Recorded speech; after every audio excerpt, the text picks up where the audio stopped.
The elderly people, couple or male, that have been kicked out of their apartments due to the increase of the rent. Ahead of the July 1st moving day in Quebec amid a housing crisis, a new report from the group SEAS, based out of Montreal's Concordia University, was released Wednesday, highlighting what 59 Canadian organizations want to see done to combat the shortage of affordable housing. It's sad to see people coming in there when they're very well dressed and they had a job, they had a home, they've been living over 20 years in an apartment, and then they come out and they say, I got kicked out because my landlord is increasing the rent and I cannot cover it.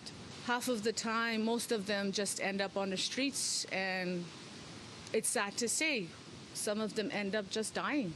At a press conference Wednesday, Montreal Mayor Valérie Plante said the housing office is accompanying 250 households who need to move and don't have a place lined up, either to store their belongings or help them find a place, more than double the amount compared to last year. Even in shelters, we see much more people, homeless people. And to me, this is a big fail, not only for Montreal, but for our society. And I know in Canada, the same thing is happening. So at that point, once you say that, you just need to roll up your sleeves and work with the other level of government. I will not take responsibility for financing of social housing, especially for the homeless community in the last 3 years, since it is the responsibility within the mandate of the government of Quebec. Some advocates say politicians blame the housing crisis on the influx of migration when they say it's due to rising costs. Easy to blame international students in particular.